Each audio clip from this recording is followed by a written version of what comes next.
Hello everyone, मैं हूं पवन नेगी और आज के वीडियो में हम लोग देखने वाले हैं क्लास 11 केमिस्ट्री का चैप्टर 6 थर्मोडायनेमिक्स और ये इस सीरीज़ का 7th पार्ट है। तो आइए शुरू करते हैं।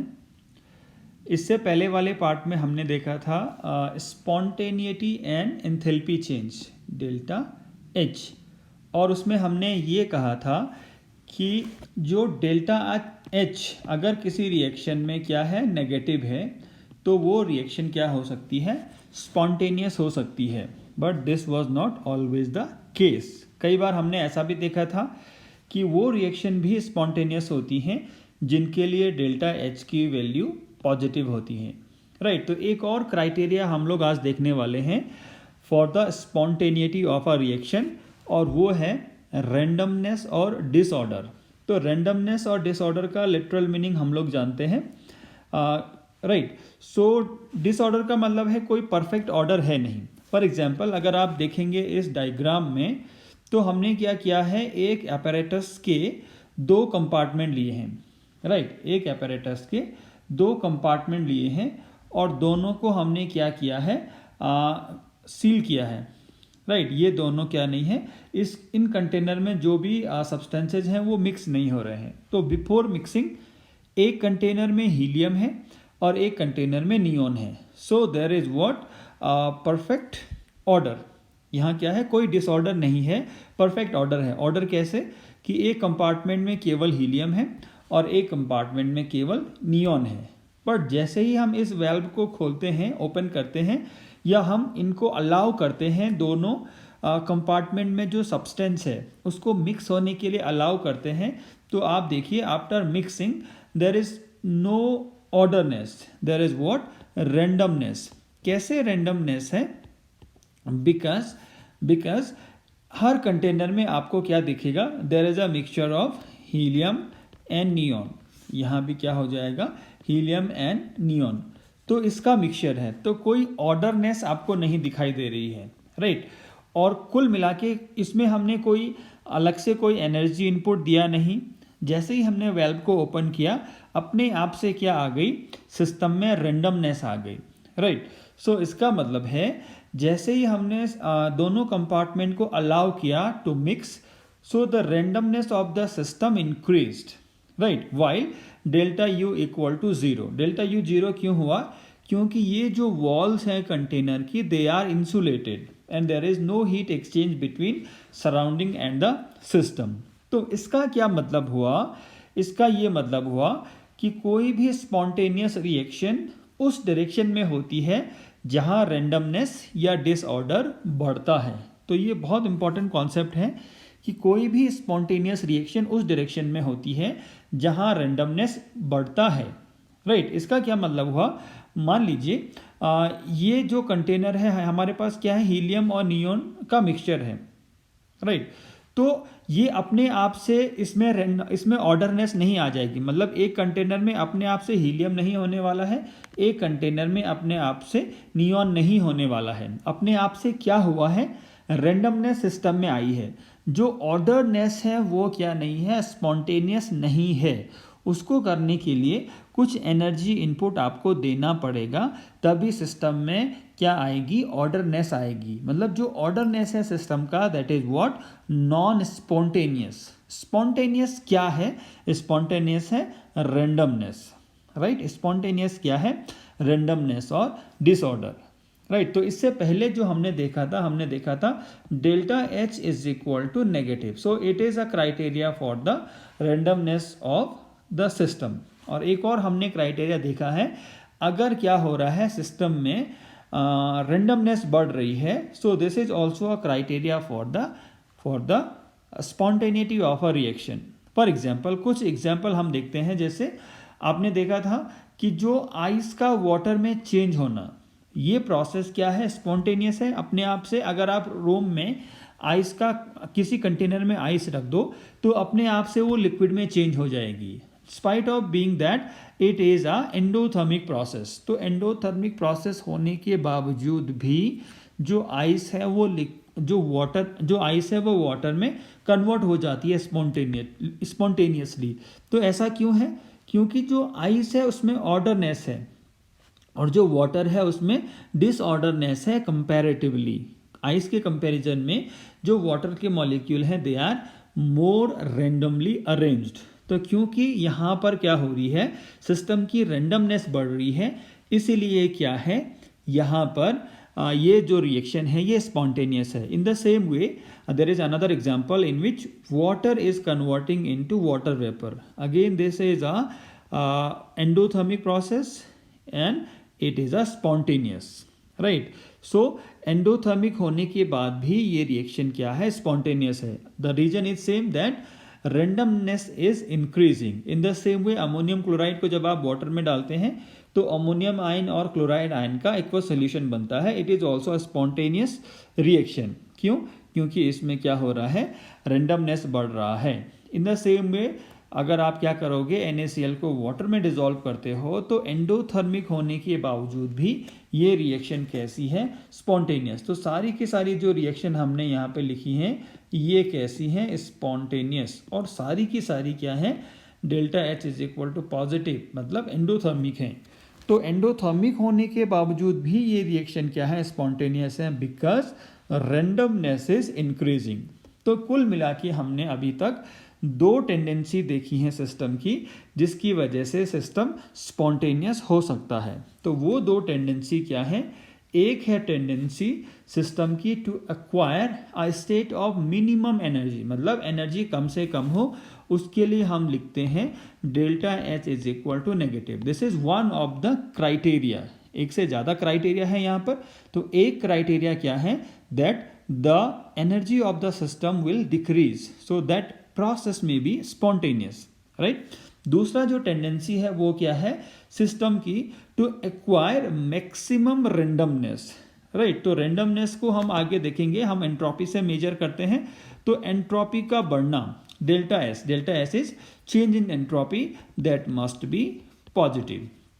दो टेंडेंसी हैं स्पॉन्टेनियस की, एक है डेल्टा H इज नेगेटिव, या दो क्राइटेरिया है, एक है डेल्टा H इज नेगेटिव और एक है डेल्टा S इज पॉजिटिव। मतलब अगर डेल्टा S पॉजिटिव हो रहा है, ये पॉजिटिव है किसी रिएक्शन में, स्पॉन्टेनियस बढ़ रहा है, सॉरी रेंडमनेस बढ़ रही है, सो द रिएक्शन में भी spontaneous. In the same way अगर किसी रिएक्शन में एनर्जी कम हो रही है, सो अगेन द रिएक्शन में भी स्पॉन्टेनियस।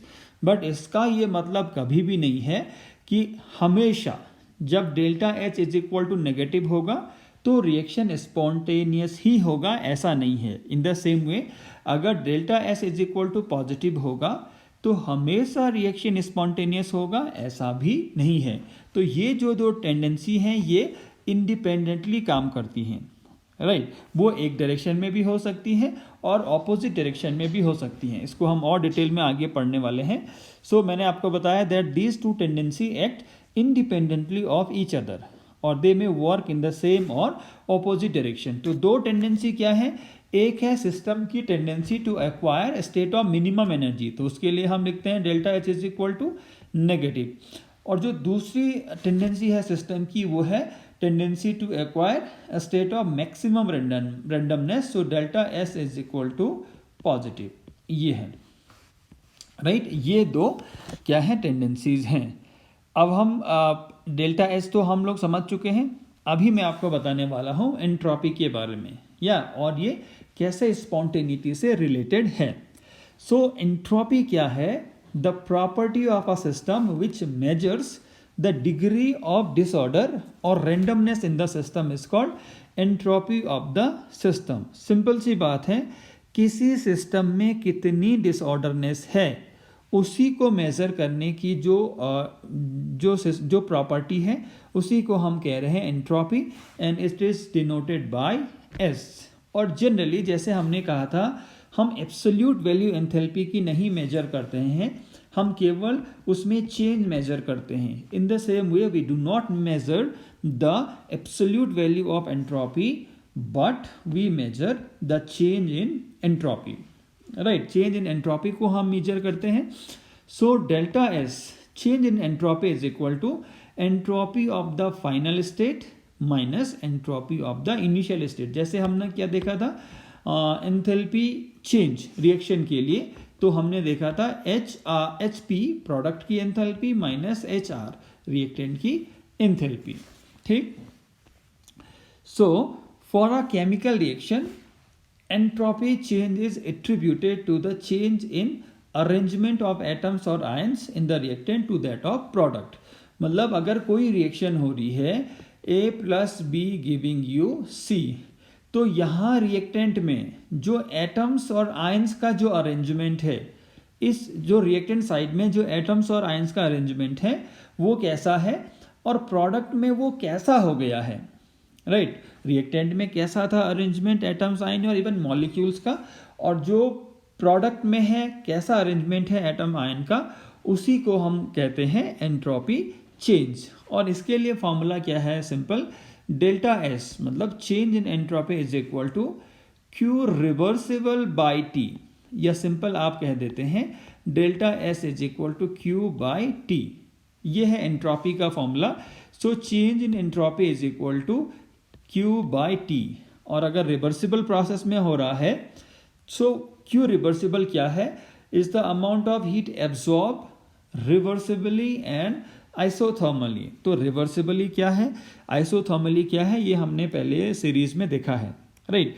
तो इसका अगर आप यूनिट निकालेंगे तो क्यू का यूनिट है जूल और टी का यूनिट है पर केल्विन। तो जो डेल्टा एस है वो है क्यू बाई टू मतलब जूल पर केल्विन। इसके बाद देखिए जो एंट्रोपी है वो एक स्टेट फंक्शन है। अब स्टेट फंक्शन में आपको फिर से बता दूं एक बार, स्टेट फंक्शन का मतलब है जो डिपेंड करता है, इनिशियल स्टेट मान लीजिए ए है और फाइनल स्टेट बी है, तो केवल ए और बी पे ही डिपेंड करता है, किस रूट से आप ए से बी आए उस पे डिपेंड नहीं करता है। सो केवल इनिशियल स्टेट पे डिपेंड करेगा और फाइनल स्टेट पे डिपेंड करेगा, उसी को हम कहते हैं स्टेट फंक्शन। जैसे हमने देखा change in enthalpy is a state function, in the same वे हम ये समझने की कोशिश कर रहे हैं how entropy change is a state function, right. तो हम एक सिस्टम को कंसीडर करते हैं, उसमें क्या है, so we have a system having a cylinder containing a gas fitted with a frictionless and weightless piston। तो इसका क्या मतलब है, हमारे पास एक सिलेंडर है, राइट। इस सिलेंडर से क्या कनेक्ट है, एक पिस्टन कनेक्ट है जो कि क्या है, फ्रिक्शनलेस है और वेटलेस है।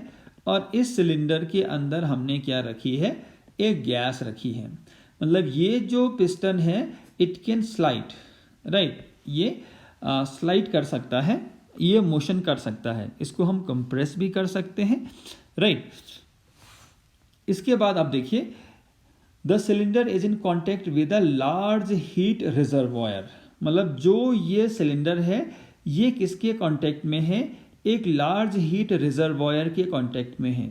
अब लार्ज हीट रिजर्वॉयर से मतलब है कि जो भी चेंज होगा यहाँ की हीट में वो इमीडिएट किससे होगा, इस रिजर्वॉयर से होगा। ये क्या है दोस्तों, ये है रिजर्वॉयर। मान लीजिए ऐसे हमने डायग्रामेटिकली इसको दिखाया है। तो हीट रिजर्वॉयर का मतलब है, मान लीजिए सिलेंडर कोई हीट रिलीज करता है तो वो हीट कहाँ ऐड होगी, रिजर्वॉयर की हीट में ऐड होगी, इसके इमीडिएट कॉन्टेक्ट में जो है। और अगर जो सिलेंडर है, जो हमारा सिस्टम है, वो हीट को एब्जॉर्ब करता है तो हीट कहाँ से आएगी, फ्रॉम द रिजर्वॉयर। इससे मतलब है, राइट। तो आई होप आपको इतना समझ में आया होगा what our system is in this case.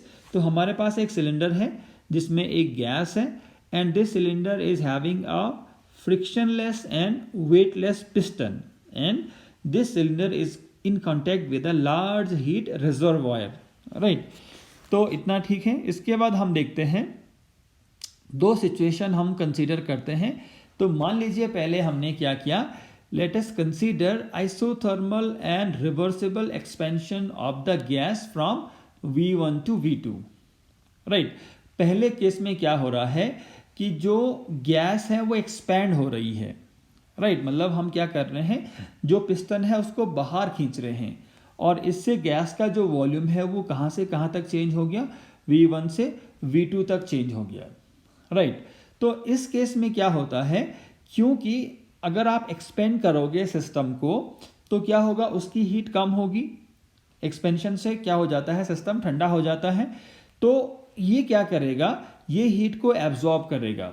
मान लीजिए ये Q अमाउंट ऑफ हीट को एब्जॉर्ब कर रहा है एट टेम्परेचर T, राइट। आप आई होप आपको ये समझ में आ रहा होगा। So this is our cylinder, right. और हमने क्या रखा है, इसमें एक पिस्टन रखा है। इस पिस्टन को हम एक्सपेंड कर रहे हैं। यहाँ हमारा गैस है सिस्टम जिसकी हम बात कर रहे हैं। तो इसको अगर मान लीजिए यहाँ वॉल्यूम V1 था और एक्सपेंड करके हम यहाँ तक ले गए तो वॉल्यूम हो गया V2। तो जब भी एक्सपेंशन होगा तो ये क्या करेगा, हीट को एब्जॉर्ब करेगा। और हमें पता है हीट अभी इसने कहाँ से एब्जॉर्ब करनी है, फ्रॉम द रिजर्वॉयर, राइट। तो मान लीजिए इसने कितना अमाउंट ऑफ हीट एब्जॉर्ब किया है, Q। ये Q रिवर्सिबल, अगर हम रिवर्सिबल एक्सपेंशन कर रहे हैं। सो the change in entropy of the system, system क्या है हमारा, ये गैस जो इस सिलेंडर में कंटेन किया गया है। तो इस सिस्टम की एंट्रोपी में कितना चेंज होगा। So we know the formula of entropy change, delta S, क्योंकि सिस्टम की हम बात कर रहे हैं। तो delta S system is equal to Q reversible by T। Q positive है क्योंकि इसने हीट को एब्जॉर्ब किया है, राइट। अब हीट आई कहाँ से है, बेसिकली फ्रॉम द रिजर्वॉयर। जो Q हीट सिस्टम ने एब्जॉर्ब किया है वो हीट आई कहाँ से है दोस्तों, वो आई है फ्रॉम द रिजर्वॉयर, राइट। तो इसका मतलब है रिजर्वॉयर से क्या हुआ है, हीट का लॉस हुआ है। Therefore there is change in entropy of the reservoir. And कितना चेंज होगा एंट्रोपी ऑफ रिजर्वॉयर में, कितना अमाउंट ऑफ हीट इससे गया, Q रिवर्सिबल माइनस क्यों है, because it is losing its heat bye T। सो जो रिजर्वॉयर के सिस्टम में जो चेंज हुआ है, सॉरी एंट्रोपी में चेंज हुआ है, that is what, delta S reservoir is equal to minus Q reversible over T, right. तो ऐसा करने में, कैसा करने में, गैस को V1 से V2 तक एक्सपेंड करने में जो पूरा एंट्रोपी का चेंज हुआ है, पूरा एंट्रोपी का चेंज का मतलब है सिस्टम प्लस रिजर्वॉयर की एंट्रोपी में जो चेंज हुआ है उसको हम मान लेते हैं डेल्टा S1। तो delta S1 is equal to Q reversible by T minus Q reversible by T। Again minus क्यों हुआ, क्योंकि यहाँ माइनस था, right. So it is what, 0। तो दिस इज स्टेप 1। जब क्या है, total change in the entropy of the system is 0। और ये कब है, जब हमने गैस को एक्सपेंड किया है from V1 to V2, right. इतना आपको समझ में आया होगा। इसके बाद हम क्या करते हैं, अगेन अब हम क्या करते हैं, गैस को कंप्रेस करते हैं। Now if we compress gas from V1 to V2, right. चाहो तो आप इसको ऐसा भी मान सकते हो, V2 टू V1, मतलब जहां से चले थे वापस वहीं पहुंचने की हम कोशिश कर रहे हैं। तो आप इसको भी ऐसा भी मान सकते हो that we compress gas from V2 to V1, right. तो जब हम क्या करेंगे, कंप्रेस करेंगे तो क्या होगा, हीट यहां जनरेट होगी, और हीट जनरेट होगी तो ये हीट को डेसिपेट करेगा टू द सराउंडिंग। और इमीडिएट सराउंडिंग में कौन है अभी, रिजर्वॉयर। तो सिस्टम से हीट कहाँ चलेगी, रिजर्वॉयर में चलेगी। तो अभी हम ऐसा समझते हैं कि सिस्टम की एंट्रोपी में कितना चेंज हुआ है, minus Q reversible by T। Minus क्यों, क्योंकि सिस्टम ने हीट को अभी दिया है, right. So that's why the change in entropy delta S of system is minus Q reversible by T। और क्योंकि ये हीट किसने गेन किया है, ये हीट गेन किया है रिजर्वॉयर ने। So the change in the entropy of reservoir delta S reservoir is equal to plus Q reversible by T, right. तो टोटल चेंज जो एंट्रोपी में है, मान लीजिए अभी हम इसको डेल्टा S2 मान रहे हैं। So delta S2 is equal to delta S system plus delta S reservoir, चाहो तो पूरा लिख लो, डेल्टा S रिजर्वॉयर। तो सिस्टम था minus Q reversible by T और रिजर्वॉयर था plus Q reversible by T। So it is what, again 0। तो इसका मतलब है जब V1 से आप V2 गए, राइट, तब कितना हुआ एंट्रोपी, तब कितना था एंट्रोपी का चेंज, 0। और अगेन आप V2 से V1 आ रहे हैं तो एंट्रोपी का चेंज अभी भी 0, राइट। मतलब इनिशियल स्टेट में भी 0 और फाइनल स्टेट में भी 0। जब हम V1 से V2 गए और V2 से V1 आए तो एक साइकिल पूरा हो गया। V1 से V2 गए और V2 से अगेन हम V1 आए तो एक साइकिल पूरा हो गया।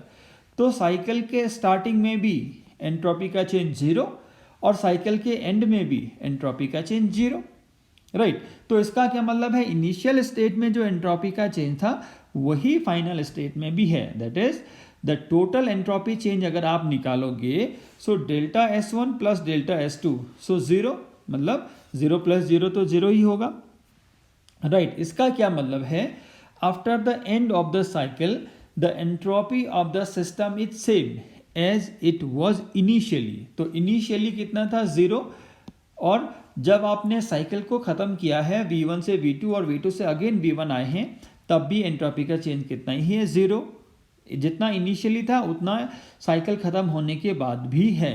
इसका मतलब है ये इनिशियल और फाइनल स्टेट पे ही डिपेंड कर रहा है, that's why it is a state function. तो हमने ये प्रूव किया है that the entropy change is a state function, right. इसके बाद अगर हम देखेंगे कि किसी स्पॉन्टेनियस प्रोसेस में जो टोटल एंट्रोपी चेंज है, अब टोटल एंट्रोपी चेंज में देखिए सिस्टम और सराउंडिंग का, ये तो हम पहले भी कह चुके हैं कि जो स्पॉन्टेनियस जो प्रोसेस होती हैं उनकी क्या टेंडेंसी होती है टू इंक्रीज इट्स एंट्रोपी, मतलब कोई रिएक्शन अगर अपने आप से हो रहा है तो वो रैंडमनेस को बढ़ाएगा, कम नहीं करेगा, राइट। फॉर एग्जाम्पल एक और एग्जाम्पल से हम समझ लेते हैं। मान लीजिए आपके पास एक कंटेनर है, राइट, मान लीजिए आपके पास एक कंटेनर है, राइट, और इस कंटेनर में हमने पहले क्या, कुछ भी अगर नहीं है तो इसमें एयर है, राइट, इसमें एयर है। इसके बाद अगर आप इसमें क्या करेंगे, कुछ और सब्सटेंस इसमें मिक्स कर देंगे, राइट। मान लीजिए हमने इसमें क्या मिलाया है, एक गैस है NO2 नाइट्रोजन डाइऑक्साइड जो ब्राउन कलर की होती है, और इसमें हमने इसको फिल कर दिया और इस कंटेनर को क्लोज कर दिया। तो अब ऐसा तो होगा नहीं कि एक जगह केवल NO2 ही होगी और एक जगह एयर होगी, ऐसा तो नहीं है। अगर ऐसा होता तो ये परफेक्ट ऑर्डरनेस है, कोई भी रेंडमनेस क्या नहीं है नहीं सिस्टम में। बट अभी क्या है, जैसे ही हमने इसको मिक्स किया धीरे धीरे इनमें क्या होने लगेगा, डिफ्यूजन होने लगेगा, और एक ऐसी कंडीशन आ जाएगी जब एक कंप्लीट रेंडमनेस होगी, दोनों आपस में मिक्स हो जाएंगी। तो क्योंकि ये प्रोसेस स्पॉन्टेनियसली हुआ है, अपने आप हुआ है, और ऐसा क्यों हो रहा है, क्योंकि ऐसा करने से रेंडमनेस बढ़ रही है, राइट। सो हम ये कंक्लूड करेंगे कि किसी भी स्पॉन्टेनियस प्रोसेस में जो टोटल एंट्रोपी चेंज है, total entropy change system plus surrounding का वो होता है ग्रेटर देन 0, मतलब बढ़ती ही बढ़ती है एंट्रोपी, और सिस्टम प्लस सराउंडिंग को हम कहते हैं यूनिवर्स।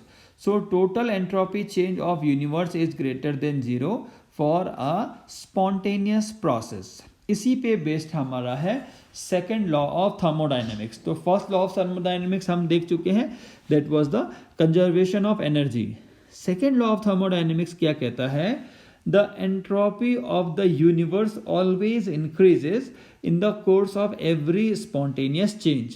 कोई भी स्पॉन्टेनियस चेंज अगर हो रहा है तो उसमें सिस्टम की एंट्रोपी बढ़ेगी, right. Delta S will be positive, universe के लिए जो डेल्टा एस होगा वो क्या होगा, पॉजिटिव होगा, एंट्रोपी बढ़ेगी किसी भी स्पॉन्टेनियस चेंज में। This is the second law of thermodynamics, right. अब अगर आप इक्विलिब्रियम स्टेट को देखेंगे, इक्विलिब्रियम क्या है इसके नेक्स्ट वाले चैप्टर में हम बहुत डिटेल में जानेंगे, फिलहाल के लिए केवल स्टेटमेंट आप समझ लीजिए। During a spontaneous process the entropy of a system goes on increasing.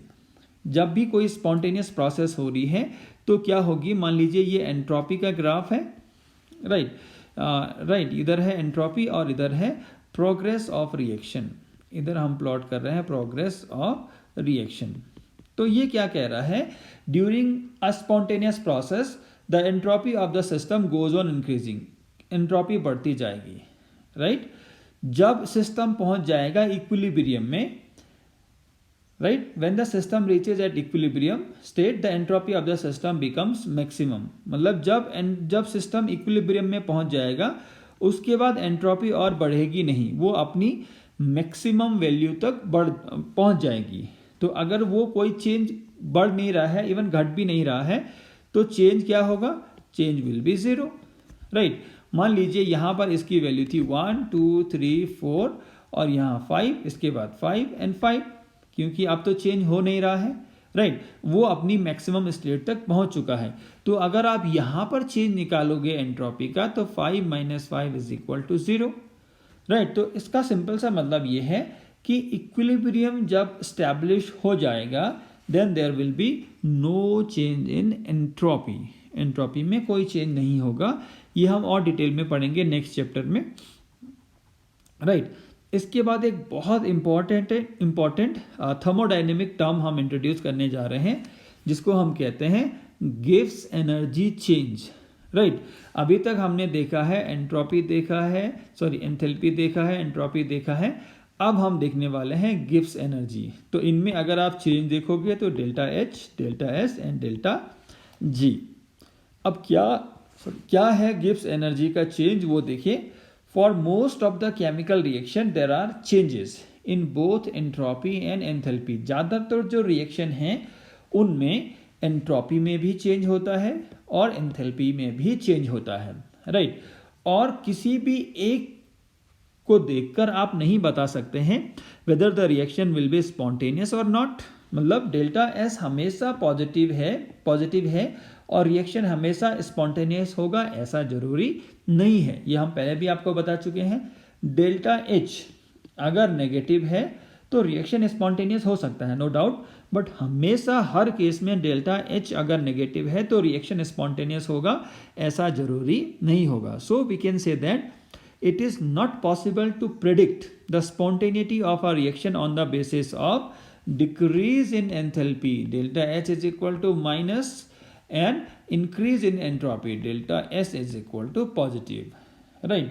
नहीं पॉसिबल होगा किसी भी रिएक्शन के लिए स्पॉन्टेनिटी को प्रिडिक्ट करना on the basis of decrease in enthalpy and on the basis of increase in enthalpy. उन दोनों के बेसिस पे ऐसा करना पॉसिबल नहीं होगा। तो हम क्या करते हैं, हम एक नया थर्मोडायनेमिक टर्म इंट्रोड्यूस करते हैं जिसको हम कहते हैं गिब्स एनर्जी, राइट। पहले इसका डेफिनेशन हम समझ लेते हैं। गिब्स एनर्जी है क्या?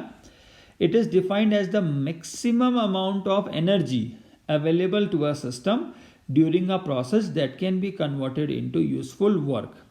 कितना एनर्जी अवेलेबल है किसी भी सिस्टम में जिसको आप वर्क में कन्वर्ट कर पाओ, उसी को हम कहते हैं गिव्स energy, right. The maximum amount of energy available to a system during a process that can be converted into useful work is called गिव्स एनर्जी, राइट। अब इसको हम कैसे डिफाइन करते हैं? G is equal to H minus TS, G is equal to H minus TS, right. इसके साथ साथ ये क्या है, एक एक्सटेंसिव प्रॉपर्टी है। आपको पता है what are extensive properties and what are intensive property. तो गिब्स एनर्जी को जो हमने डिफाइन किया वो कैसे किया? G is equal to H minus TS। और अगर आप इसके चेंज को डिफाइन करेंगे तो ये हो जाएगा delta G is equal to delta H minus T delta S। Delta G is equal to delta H minus T delta S। ये क्या है? चेंज इन गिव्स energy. So it is equal to change in enthalpy minus temperature into change in entropy. अब ये क्यों हम introduce कर रहे हैं? क्योंकि केवल गिव्स एनर्जी के चेंज को देखकर हम बता सकते हैं whether the reaction will be spontaneous और not.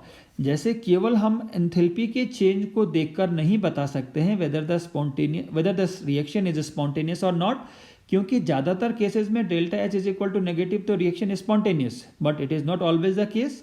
In the same way, in most of the cases when delta S is equal to positive, the reaction is spontaneous, but it is not always the case. But इस confusion को दूर करने के लिए जो thermodynamic term introduce किया गया है चेंज इन गिव्स एनर्जी, वो क्या कहता है? अगर delta G is equal to negative होगा so reaction will always be spontaneous. अभी क्या डेल्टा H है, क्या डेल्टा S है, वो देखने की ज़रूरत नहीं है। केवल क्या देखना है हमको देखना है डेल्टा G। अगर ये नेगेटिव है so reaction will be spontaneous, और अगर ये पॉजिटिव है so reaction will be non spontaneous. For example, अब देखिए कंडीशन क्या है। आपको पता है delta G is equal to delta H minus T delta S. So कब कब रिएक्शन क्या हो सकता है, स्पॉन्टेनियस हो सकता है। देखिए अगर रिएक्शन एक्सोथर्मिक है, डेल्टा एस नेगेटिव, मतलब ये टर्म हमेशा नेगेटिव है, तो ठीक है, और टी डेल्टा एस पॉजिटिव है, ये पूरा टर्म पॉजिटिव है, राइट, ये पूरा टर्म क्या है, पॉजिटिव है। तो ये तो पूरा टर्म पॉजिटिव है और इसको यहाँ माइनस से मल्टीप्लाई करेंगे तो ये माइनस और ये माइनस, तो ये हमेशा कैसा आएगा, माइनस ही आएगा। इसका मतलब है रिएक्शन हमेशा स्पॉन्टेनियस होगा। एक बार फिर से समझ लीजिए, हम क्या कह रहे हैं, delta G is equal to है delta H minus T delta S. अगर रिएक्शन स्पॉन्टेनियस है तो ये वाला टर्म नेगेटिव होगा, और अगर ये वाला टर्म नेगेटिव है, सॉरी ये वाला टर्म अगर पॉजिटिव है समहाउ, तो ये वाला टर्म पॉजिटिव है, so positive multiplied by negative, so it will always B negative, मतलब रिएक्शन हमेशा स्पॉन्टेनियस होगा। सो एक्सोथर्मिक रिएक्शन हमेशा स्पॉन्टेनियस कब होंगी, जब टी डेल्टा एस की वैल्यू पॉजिटिव होगी, अदरवाइज ये नहीं होगा, राइट। दूसरी कंडीशन देखते हैं, अगर क्या है टी डेल्टा, अगर डेल्टा एस नेगेटिव है, अभी भी रिएक्शन क्या है, एक्सोथर्मिक है, so delta H minus T delta S, right. Delta H negative है तो ये तो हुआ negative, but T delta S क्या है, पॉजिटिव है। टी डेल्टा एस क्या है, सॉरी नेगेटिव है, दूसरे केस में देखिए नेगेटिव है, तो ये negative multiply by negative, right. तो ये टर्म कैसा हो जाएगा, पूरा पॉजिटिव हो जाएगा। और पॉजिटिव होने से क्या होगा, पॉजिटिव होने से डेल्टा जी की वैल्यू क्या है, अब ये डिपेंड करता है इनके मैग्नीट्यूड पे, ये किस पे डिपेंड करता है, इनके मैग्नीट्यूड पे, साथ साथ टेम्परेचर पे। अगर लो टेम्परेचर है, मान लीजिए अगर मैं कुछ न्यूमेरिकल वैल्यू रख दूं, फॉर एग्जांपल मान लीजिए डेल्टा एच था -50, राइट, डेल्टा एच था -50 और यहाँ माइनस, और हम क्या कह रहे हैं, जो टी डेल्टा एस की वैल्यू है वो है नेगेटिव, तो ये कितना है, ये है माइनस, मान लीजिए ये है 1 इंटू, अगर मैं कितना करता हूँ 20, राइट। तो ये इसको आप पूरा कैलकुलेट करेंगे तो ये कितना आएगा, तो ये कितना आएगा, ये माइनस माइनस प्लस हो जाएगा, सो -50 + 20, तो ये है -30। तो रिएक्शन स्पॉन्टेनियस हो गया लो टेम्परेचर पे, राइट। अगर हाई टेम्परेचर हुआ, टी को मैंने यहाँ सपोज 1 रखा है, अगर मैं टी को 2 रखूँ तो क्या होगा, तो ये होगा -50 -2 इंटू 20, तो ये अभी अगर आप कैलकुलेट करेंगे तो ये -10 आएगा, राइट, सॉरी ये आएगा -10, तो अभी भी स्पॉन्टेनियस है, टेम्परेचर लो है। और अगर मैं टी की वैल्यू 3 करता हूँ तो देखिए टी की वैल्यू 3 करने पे क्या होता है, delta G is equal to -50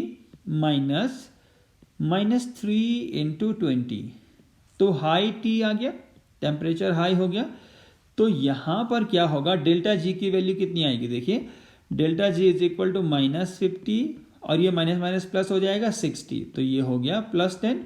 तो मतलब अभी जो ये होगा रिएक्शन, ये होगा नॉन स्पॉन्टेनियस, राइट। तो देखिए एक्सोथर्मिक रिएक्शन हमेशा स्पॉन्टेनियस नहीं होती है। कब रिएक्शन स्पॉन्टेनियस होती है, जब टी डेल्टा एस की वैल्यू पॉजिटिव है, तो एक्सोथर्मिक रिएक्शन हमेशा स्पॉन्टेनियस होगी। बट जब टी डेल्टा एस की वैल्यू नेगेटिव है तब भी रिएक्शन स्पॉन्टेनियस हो सकती है, बट कब, जब टेम्परेचर होगा कम। कुल मिला के डेल्टा एच जब जब नेगेटिव आया तब तक रिएक्शन स्पॉन्टेनियस हुआ। जैसे हमने यहाँ टी की वैल्यू 1 रखी थी, फिर टी की वैल्यू हमने 2 रखी, तो दोनों केसेस में डेल्टा जी नेगेटिव आया। बट जैसे जैसे आप टी बढ़ाते जाओगे, हमने टी की वैल्यू 3 रखी, तो ये डेल्टा जी क्या हो गया, पॉजिटिव आ गया। मतलब जो एक्सोथर्मिक रिएक्शन है और अगर उसके लिए टी डेल्टा एस की वैल्यू नेगेटिव है, तो हायर टेम्परेचर पे रिएक्शन क्या हो जाती है, non spontaneous, right. I hope आपको ये समझ में आया होगा। So exothermic reactions are not always what, spontaneous, हमेशा स्पॉन्टेनियस नहीं होती हैं, राइट। तो टी डेल्टा एस पॉजिटिव होने का क्या मतलब है वो भी समझ लीजिए। टी डेल्टा एस पॉजिटिव होने का मतलब है, टी डेल्टा एस पॉजिटिव होने का मतलब है, अब देखिए टी तो नेगेटिव होगा नहीं, केल्विन स्केल में 0 kelvin is the least possible temperature, उससे नीचे होगा नहीं। तो कुल मिला के delta S positive, delta S positive का मतलब है एंट्रोपी बढ़ रही है, राइट। तो किसी भी रिएक्शन की स्पॉन्टेनिटी के लिए दो फैक्टर हैं, delta H is equal to negative और delta S is equal to positive. और यहाँ पर पहली वाले केस में देखिए दोनों जो फैक्टर हैं वो एक डायरेक्शन में काम कर रहे हैं। आप देखिए delta H is equal to positive and delta S, T तो होगा ही पॉजिटिव, तो delta S is equal to positive. तो दोनों फैक्टर जो हैं वो सेम डायरेक्शन में काम कर रहे हैं, और तो डेल्टा जी क्या होगा, नेगेटिव होगा और रिएक्शन स्पॉन्टेनियस होगा। अब यहाँ टी डेल्टा एस नेगेटिव है, टी डेल्टा एस से सीधा सीधा मतलब है डेल्टा एस नेगेटिव है।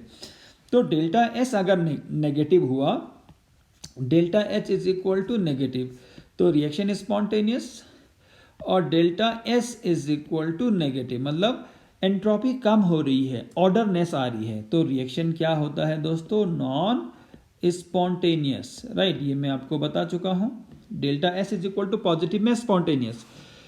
तो अगर एंट्रोपी कम हो रही है तो लोअर टेम्परेचर पे रिएक्शन स्पॉन्टेनियस, और एंट्रोपी कम हो रही है अगर, तो हायर टेम्परेचर पे रिएक्शन नॉन स्पॉन्टेनियस। तो आई होप आपको ये समझ में आया होगा। इसके बाद हम देखते हैं एंडोथर्मिक रिएक्शन क्या हमेशा स्पॉन्टेनियस होती हैं या हमेशा नॉन स्पॉन्टेनियस होती हैं। जनरली हमें क्या पता है कि डेल्टा एच अगर पॉजिटिव होगा तो रिएक्शन कैसी होगी, नॉन स्पॉन्टेनियस, रिएक्शन कैसी होगी, नॉन स्पॉन्टेनियस। बट ऐसा हमेशा है नहीं।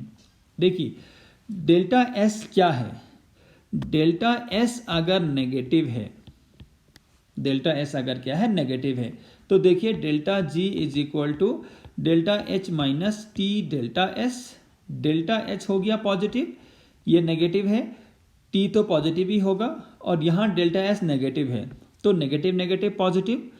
तो यहाँ पर क्या है, क्योंकि ये दोनों रिएक्शन के दोनों फैक्टर कैसे हैं, favourable to non spontaneous reaction, दोनों जो फैक्टर हैं वो अपोजिट डायरेक्शन में काम कर रहे हैं स्पॉन्टेनिटी के, तो रिएक्शन नॉन स्पॉन्टेनियस होगा। फॉर एग्जांपल देखिए डेल्टा जी, डेल्टा एच मान लीजिए +50 है, माइनस टी है 1, और जो डेल्टा एस है वो है कितना है, -10 मान लीजिए, तो ये कितना आएगा वैल्यू, ये आएगा 50 + 10, ये हो जाएगा 60। तो रिएक्शन हमेशा क्या होगा, नॉन स्पॉन्टेनियस होगा। अगर डेल्टा एच पॉजिटिव और डेल्टा एस नेगेटिव, तो हमेशा डेल्टा जी पॉजिटिव आएगा और रिएक्शन नॉन स्पॉन्टेनियस होगा। इसके बाद देखिए अगर डेल्टा जी पॉजिटिव है और डेल्टा एस पॉजिटिव है, डेल्टा एस पॉजिटिव है तो क्या होगा, देखिए डेल्टा एस पॉजिटिव होने का मतलब है स्पॉन्टेनियस हो सकता है रिएक्शन, बट ये साथ साथ डिपेंड करता है डेल्टा एस की कितनी वैल्यू है और टेम्परेचर की कितनी वैल्यू है। कुल मिला के हमें डेल्टा जी निकालना है। So delta H is equal to delta H minus T delta S, right. So delta H positive मान लीजिए ये 50 है, 50, राइट, और डेल्टा एस भी पॉजिटिव है। डेल्टा एस पॉजिटिव होने का मतलब है मान लीजिए ये है 10, पॉजिटिव 10, राइट, ये है 10, और लो टेम्परेचर मान लीजिए 1 है टेम्परेचर मान लेते हैं, तो ये कितना आएगा वैल्यू, इसको अगर आप कैलकुलेट करेंगे तो ये आएगा +40, मतलब रिएक्शन नॉन स्पॉन्टेनियस। और हाई टेम्परेचर अगर है तो T1 की जगह में अगर T कितना रख दूँ, 6 रख दूँ, तो delta G is equal to 50 - 6 × 10। Delta S अभी भी पॉजिटिव है और टेम्परेचर हमने क्या कर दिया, बहुत ज़्यादा कर दिया, हाई टेम्परेचर कर दिया, तो ये कितना आएगा 50 - 60 मतलब -10। तो रिएक्शन कैसा होगा, नॉन स्पॉन्टेनियस। तो कुल मिला के हमें किसकी वैल्यू देखनी है, डेल्टा जी की। डेल्टा जी अगर नेगेटिव है तो रिएक्शन हो जाएगा स्पॉन्टेनियस, और अगर पॉजिटिव है तो हो जाएगा नॉन स्पॉन्टेनियस। इसके बाद हम देखते हैं इक्विलिब्रियम कांस्टेंट का क्या रिलेशन है with the Gibbs free energy change. देखिए अभी इक्विलिब्रियम कांस्टेंट क्या है ये हम देखेंगे आगे वाले चैप्टर में। फिलहाल केवल सिंपल सा एक रिलेशन है, change in Gibbs free energy is equal to -2.303 RT log K। Proof we will discuss in the next chapter, right. तो R क्या है गैस कांस्टेंट, T क्या है टेम्परेचर, K क्या है इक्विलिब्रियम कांस्टेंट। ये हम नेक्स्ट चैप्टर में प्रूव करने वाले हैं। तो हमने डिस्कस किया the second law of thermodynamics, right, और स्पॉन्टेनिटी। इसके बाद देखिए थर्ड लॉ ऑफ थर्मोडायनेमिक्स क्या कहता है, the entropy of a pure crystalline substance is zero at absolute temperature, right. अगर कोई सब्सटेंस क्या है क्रिस्टलाइन नेचर का है, राइट, उसका अपना क्या है क्रिस्टल स्ट्रक्चर है और टेम्परेचर कितना है 0 केल्विन है, तो उस केस में जो एंट्रोपी होगी वो क्या होगी 0 होगी, राइट। तो क्रिस्टलाइन सब्सटेंसेस हम किसको कहते हैं, जिसमें जो पार्टिकल हैं वो कैसे होते हैं वेल अरेंज्ड होते हैं, राइट, वेल अरेंज्ड हैं और साथ साथ में टेम्परेचर है एब्सोल्यूट 0 केल्विन है। तो यहाँ पर क्या होता है पार्टिकल में कोई मूवमेंट भी नहीं होता है, तो पार्टिकल में मूवमेंट नहीं है और वैसे भी वो एक परफेक्ट ऑर्डर में है पहले से ही, तो कोई रेंडमनेस है क्या सिस्टम में, नहीं, और रेंडमनेस अगर नहीं है so S is equal to 0। This is what the third law of thermodynamics. किसी भी प्योर क्रिस्टलाइन सब्सटेंस की 0 केल्विन पे जो एंट्रोपी होती है वो 0 होती है, सिंपल। इसके बाद एक और लॉ है जिसको हम कहते हैं zeroth law of thermodynamics, right, zeroth law of thermodynamics. तो ये क्या कह रहा है, if object A is in thermal equilibrium with object C, अगर A और C क्या है थर्मल इक्विलिब्रियम में है। थर्मल इक्विलिब्रियम का मतलब आप समझते हैं, इसका जो टेम्परेचर है वो इसके टेम्परेचर के इक्वल है। अगर ये इसको कुछ हीट दे रहा है तो इतनी ही अमाउंट ऑफ हीट ये इससे ले रहा है। इसका टेम्परेचर 40 डिग्री सेल्सियस, इसका भी 40 डिग्री सेल्सियस, तो इनको हम कह रहे हैं thermal equilibrium, right. Thermal equilibrium में ऐसा नहीं है कि हीट का एक्सचेंज नहीं होगा बट दोनों डायरेक्शन में बराबर होगा, right. So if object A is in thermal equilibrium with object C, right, अगर A किसके साथ थर्मल इक्विलिब्रियम में है C, if object A is in thermal equilibrium with object C and object B क्या है, object B is in and object B is separately in thermal equilibrium with C, मतलब A भी C के साथ thermal equilibrium में है और अलग से B भी क्या है C के साथ थर्मल इक्विलिब्रियम में है। ऐसा भी आप समझ सकते हैं, हमने क्या कहा A C के साथ थर्मल इक्विलिब्रियम में है और B भी C के साथ थर्मल इक्विलिब्रियम में है, then object A and B will be in thermal equilibrium if they are placed in contact.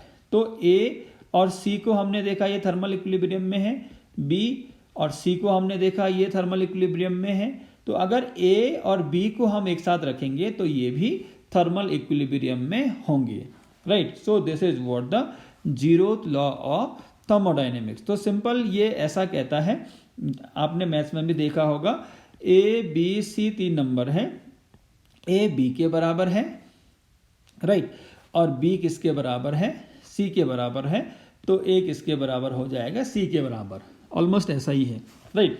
So this is what the zeroth law of thermodynamics, right. तो इस सीरीज में हमारा क्या हो गया है, जो थ्योरेटिकल पोर्शन था 7 पार्ट में हमारा क्या हो गया है थर्मोडायनेमिक्स का, वो कंप्लीट हो गया है।